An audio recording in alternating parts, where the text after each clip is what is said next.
The matchup looked almost unfair before the first ball was struck. Belinda Bencic had already spent 3.5 hours fighting for her life on court, while Alex arrived carrying 7 straight victories and the confidence of a player who suddenly believed she could beat anyone. Bencic had just survived Taylor Townsend in a marathon that pushed her body and mind to the limit. Alex had been through her own battle against McNally, but somehow she was still moving forward. And when the two finally walked onto center court in Toronto, the question wasn't whether Bencic had enough talent to compete. Of course she did. The question was whether she had anything left in the tank. The atmosphere inside Sobeys Stadium made the answer even harder to predict. More than 10,000 fans packed the stands, Philippine flags were everywhere, and every time Alex appeared on the big screen, the building erupted. This wasn't simply another match on the Canadian Open schedule. For the Filipino community watching in Toronto, it felt personal. It felt historic. And Alex was about to give them something they had never seen before. She wasn't just trying to reach another round. She was chasing the deepest run by a Filipino singles player in the history of a WTA 1000 event. Across the net stood an Olympic champion, a former world number 4, and a player who knew exactly what it took to perform on the biggest stages. But Bencic was entering this match under completely different circumstances from Alex. Earlier that same day, she had been locked in a brutal battle with Townsend. The match lasted 3 hours and 26 minutes. 3 hours of running, recovering, changing direction, defending, attacking, and trying to hold concentration while the body slowly started to run out of energy. Bencic had been forced to fight through pressure late in the deciding set, and even after securing the victory, there was no real opportunity to recover. The match ended, the adrenaline began to fade, and suddenly she had to prepare for another opponent. During one changeover against Townsend, the tension became visible. Bencic became frustrated with her team, including her husband and fitness coach, Martin Hromkovic, and the emotion boiled over. It was a reminder that this wasn't just physically demanding. It was mentally exhausting too. She had survived, but surviving and recovering are two completely different things. Earlier in Toronto, Bencic had looked fresh and dangerous, cruising past Sloane Stephens 6-3, 6-1. That version of Bencic was nowhere to be found now. The player standing across from Alex looked heavier in her movement. The timing wasn't quite as sharp. The explosive first step that normally allows Bencic to take the ball early seemed to be missing just enough. And against Alex, just enough can become everything. Because Alex wasn't arriving as some unknown young player hoping to steal a victory. She arrived as a WTA champion. Only days earlier in Washington, she had produced the best run of her career, beating elite opponents one after another before defeating Jessica Pegula in a rain-delayed final. She had already shown she could handle pressure. She had already shown she could recover from difficult moments. And perhaps most importantly, she had started believing in her own game. Her Washington run included victories over Zheng Qinwen, Leylah Fernandez, Alina Svitolina, Naomi Osaka, and finally Pegula. 5 major tests. 5 different styles. And Alex found answers every time.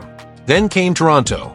There was barely time to celebrate the title before another WTA 1000 tournament demanded her attention. She faced Alicia Parks, the same opponent who had beaten her at the Australian Open, and this time Alex refused to let history repeat itself.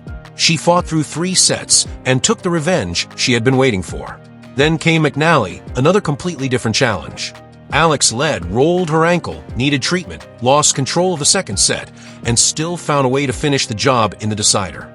By the time she walked onto center court against Bencic, she had already played through fatigue, pressure, expectations, and physical discomfort. But somehow, she looked ready for more. That's what made the opening games so important. Bencic needed to establish control early. She needed short points, clean contact, and cheap service games. Alex needed to make the Swiss veteran move. She needed to test those legs and force Bencic to repeatedly change direction. And that's exactly what began happening. Alex didn't panic when Bencic stepped inside the baseline. She didn't try to overpower every ball. Instead, she made Bencic work for the next shot. Heavy forehands pushed her backward. Deep returns prevented easy attacks. Then, when the opening appeared, Alex took it. This was the mature version of Alex. The player who had learned that she didn't need to hit a winner every time she saw daylight. She could build the point. She could wait. She could force the opening rather than chase it. And against a tired opponent, that patience became incredibly dangerous. Bencic had spent hours earlier trying to solve Townsend's unusual left-handed variety. Now she was facing another player who refused to give her comfortable rhythm. The difference was that Alex was hitting with more pace and more topspin, constantly making Bencic adjust her positioning. The longer the rallies became, the more obvious the physical gap started to look. Bencic could still produce brilliant shots. She could still redirect pace. She could still step in and take the ball early. But doing it repeatedly against a player who kept making her move was another matter entirely. And then the crowd got louder. Every Alex winner triggered another eruption. Every Bencic error was followed by another wave of Philippine flags. The stadium had effectively become Alex's home court. Bencic knew it before the match even started. She had already joked about what it would be like to face a full stadium cheering for Alex, while only her small team supported her. But knowing the atmosphere was coming and actually experiencing it are two different things. For Alex, it was fuel. For Bencic, it was another layer of pressure added to an already exhausting day. That's when the match began to feel less like a battle between two rankings and more like a battle between two completely different physical states. One player had spent the afternoon trying to survive. The other was riding a wave that seemed to get bigger with every round. And Alex wasn't about to slow down. She attacked the second serve. She moved forward when she had the opportunity. She used her forehand to open the court and then punish the space. Most importantly, she didn't give Bencic the emotional opening she needed. There was no panic. No desperate rush. No sign that the occasion was overwhelming her. Instead, Alex played like she had been waiting for this moment her entire career. That's what made the results so significant. It wasn't simply that she defeated an Olympic champion. It was the way she did it. She didn't need a miracle comeback. She didn't need a lucky bounce. She didn't need Bencic to completely collapse. Alex imposed herself on the match.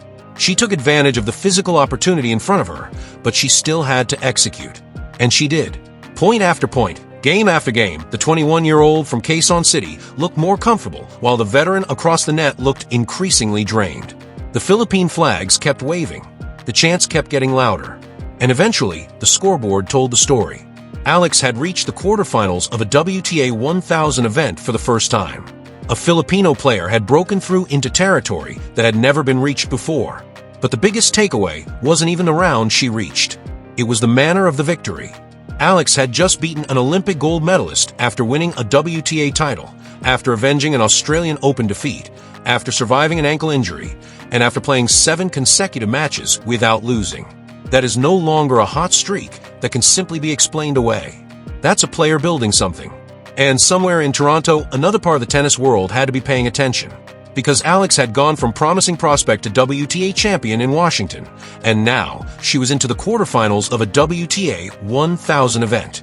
The girl with the ruffled socks and light-up shoes was suddenly standing among the names she once had to watch from a distance. And the most frightening part for the rest of the tour was that she didn't look satisfied. She looked hungry. The crowd had come to see history. They got it. Alex had just written another chapter. And if the question before the match was whether Bencic had enough left after her marathon, the question after it became something much bigger. How far can Alex actually take this run? And that was the moment the entire story changed. After surviving McNally, after carrying the weight of 7 straight victories, Alex walked onto court against Bencic knowing exactly what was waiting for her. Across the net was an Olympic champion, a former world number 4, and a player who had already survived a marathon earlier that day. But instead of treating Bencic's fatigue as something to hope for, Alex attacked it from the opening point. There was no hesitation, no waiting for the match to come to her. She stepped forward and took control. Her movement was clean, her timing was sharp, and every ball seemed to have a purpose. Bencic tried changing direction. Alex followed. Bencic tried taking the ball early. Alex adjusted. Bencic tried slowing the rallies down. Alex patiently rebuilt the point and waited for the opening. It was the kind of performance that makes a difficult opponent look ordinary, and that is what made the results so remarkable. 8 straight victories. 8 matches against 8 completely different problems. Power hitters, defensive players, experienced veterans, dangerous newcomers, and opponents carrying their own momentum. Alex kept finding solutions. She wasn't winning the same way every night. She was adapting. And that is one of the clearest signs that a young player is no longer simply enjoying a hot streak. She's learning how to win. The numbers were beginning to look almost ridiculous. Alex's record against top 10 opponents had become one of the most remarkable statistics surrounding her rise, putting her among names that once seemed impossibly distant, including Steffi Graf, Martina Navratilova, and Monica Seles. And remember, Alex was doing this at just 21 years old. But if you only look at the numbers, you miss what was happening inside the stadium.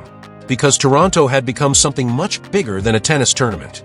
The Filipino community had turned Alex's matches into events. Thousands of people weren't simply coming to watch tennis. They were coming to see one of their own create history. The Greater Toronto Area has one of the largest Filipino communities in Canada, and Alex gave them a reason to come together. Tickets disappeared almost instantly. Fans traveled for hours. Some had never followed professional tennis before, but suddenly they knew exactly when Alex was playing and exactly where they needed to be. The center court wasn't just full. It felt alive. Philippine flags filled the stands. Every big point produced another explosion of noise. Every Alex winner was followed by another wave of cheers. And when she finished another match, the atmosphere felt more like a celebration back home than a normal stop on the WTA calendar. Even the tournament experience started changing around the excitement. Filipino food began appearing in the stadium, with adobo becoming part of the conversation around Alex's matches. It was a small detail, but it captured just how unusual the atmosphere had become. This wasn't something the tournament could manufacture. It was happening organically because Alex had connected with people in a way that statistics can't measure. After her victory over Alicia Parks, Alex took the microphone and looked out at the crowd. Then she greeted them in Tagalog. "Kamusta, Toronto?" The response was immediate. The building erupted. Flags shot into the air. Fans screamed. Some were crying. Others were simply standing there trying to take in the moment. Because for many of them, seeing a Filipina player competing on this stage wasn't just about watching another tennis match. It was representation. It was pride. It was a reminder that someone who looked like them, spoke their language, and carried the same cultural connection could stand on one of the biggest courts in the world and compete with the best players on the planet. That's why the reaction felt so emotional. Alex wasn't asking the crowd to love her because she was Filipino. She had earned their support by playing with personality, humility, and